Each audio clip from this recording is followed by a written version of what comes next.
It's the rule of ICC that they come in when there is no judiciary. They come in when there is no police force.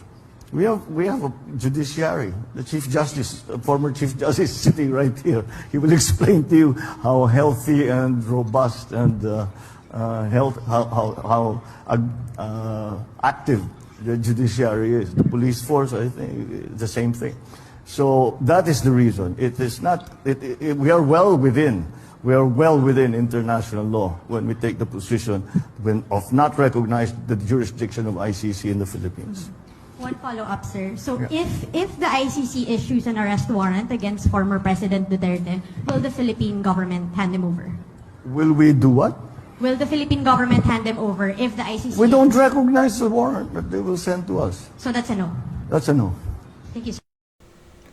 Diyan sa mga sinabi na yan ni Bongbong Marcos, malinaw na ang legal na posisyon ng kanyang administrasyon noon ay walang jurisdiction ng ICC dito, hindi pwedeng isuko si Duterte, hindi pwedeng ma-implement ang ICC warrant dahil nga daw gumagana ang ating mga hukuman.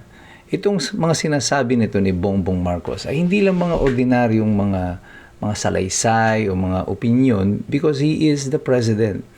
Every statement that the president makes in public becomes part of public policy. At ito na sinabi niya ay nakabase ito sa batas. It is the state of law insofar as this administration is concerned. Ngayon, kung hindi ayaw sumuko ni Bato Duterte dahil ang sinusundan niya ay ang policy statement na to ng Malacanang before, should he be faulted? Ngayon, nagbago ang posisyon ng Malacanang. Iba na yung kanilang sinasabi. Actually, iba lang yung kanilang galaw. Hindi naman niya binawi at sinabi na hindi, mali pala ako nung panahon na yon.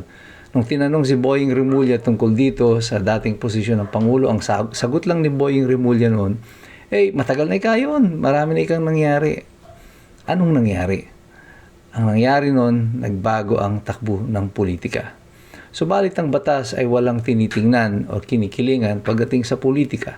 Ang batas ay batas.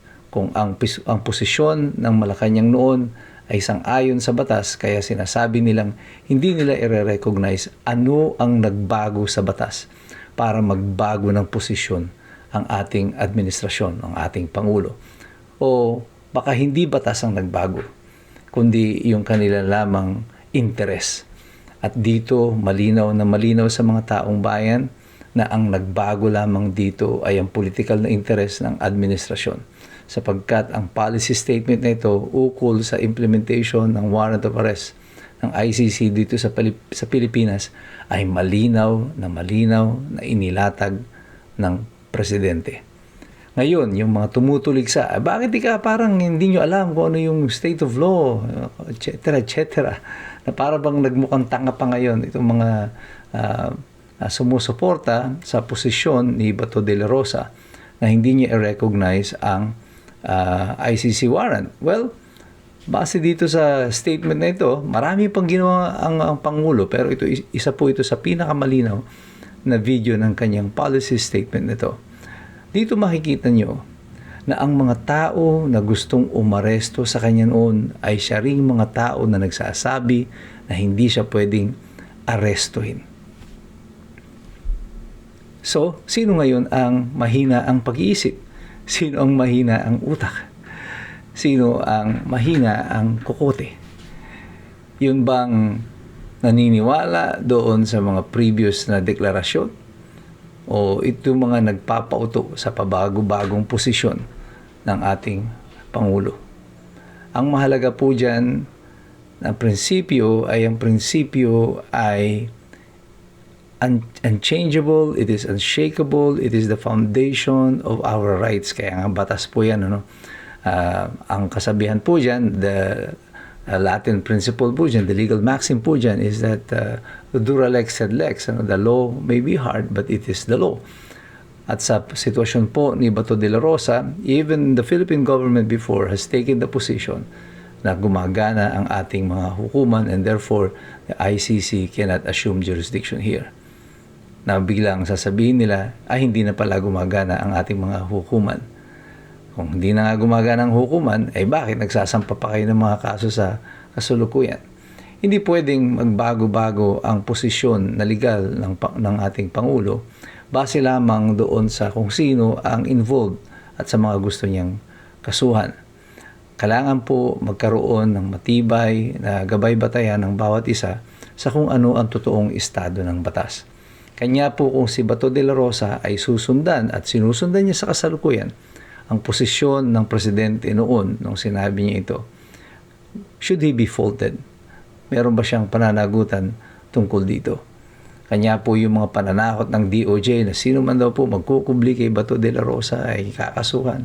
Tingin ko po yan ay isang malaking kalokohan. Una, hindi naman po siya fugitive from the law insofar as Philippine jurisdiction is concerned. Wala po siyang existing na warrant of arrest dito sa Pilipinas. So why should he be considered as a fugitive from justice? Yun pong non-issuance of the warrant of the TRO, hindi po yun nangangahulugan na automatic ay wala ng judicial recourse or valid na agad yung warrant of arrest. You may implement the warrant of arrest if susundin ninyo yung protocol as provided for by law and the Rome Statute. And also, ay kung mabibigyan din ng karapatan si Bato de la Rosa ayon sa Rome Statute sa 9851 at sa extradition law ng Pilipinas. Yun lamang naman po sinasabi doon. Pero hindi ho puubra yung ginawa nila kay Duterte, nakikidnapin na lang at biglang dadali na lang doon sa sahig nang hindi man lang idadaan sa hukuman. Malinaw naman ang nagiging posisyon ng gobyerno sa kasalukuyan. Uulitin nila kung ano ang ginawa nila kay Pres Digong. Gagawin nila ito kay Bato de la Rosa. So this is all about for Bato de la Rosa. Sa kanyang isipan, ito ay isang state kidnapping. At yung panahon ni Duterte, nung siya dinala sa Hague, binanggit niya ito ni Mitchell Dea noon, na this is extrajudicial rendition. Pero state is sponsored. May gawa nito ay ang Estado mismo. Kanya may karapatan ang mga tao, kagaya ni Bato de la Rosa, ng self-preservation, na i-preserve ang kanyang sarili dahil alam niya magiging biktima siya ng isang karumal-dumal na krimen kagaya ng kidnapping. At tungkol dyan sa kidnapping, babalikan ko ito si Ces Drilon. Kung meron nakakaintindi ng krimen ng kidnapping, dapat siya ang mas nakakaintindi yun. Na hindi siya basta tawa ng tawa, parang tuwan-tuwa siya doon sa sasapitin ni Bato de la Rosa. Because in the mind of Bato de la Rosa, he is to be kidnapped. Maaring hindi kayo nagtutugma ng opinion tungkol dito, pero sa kanyang kaisipan, siya ay kikidnapin. And no one knows better yung tungkol sa kidnapping at yung horrors of kidnapping, probably si Ces Drilon na makakapagsabi sa atin yan. Because about 17 years ago, in 2008, siya ay kinidnap ng mga Abu Sayyaf. Sa kanyang kakahanap na magkaroon ng story, siya ang naging storya. At siya ay kinidnap. Alam niya yung horrors of being taken ng walang consent mo, ng walang ng labag sa batas. At ngayon ikaw ay magiging subject of a crime, dahil ikaw ay hihinga ng ransom para mailabas ka. Kaya dapat naintindihan ni Ces Drilon itong mangyayari dapat kay Bato. At walang katawa-tawa doon. Hindi ko nakikita yung punto na tatawa-tawa pa siya doon sa mga ginagawa ng pamahalaan at pinagmamalaki pa niya na hindi daw kaya ng gobyerno. Samantalang siya bilang journalist dapat naalaman niya na hindi yan ang dating posisyon ng pamahalaan. Pero tayong lahat alam natin kung ano ang ginagawa ng pamahalaan. At lagi tayong makikilahok dito, magmamasid, pero lagi pa rin tayong mag-aaral. Kasi alam natin lahat na mahirap makialam ang taong walang alam. God bless you. God bless us all. Mabuhay ang Republika ng Pilipinas.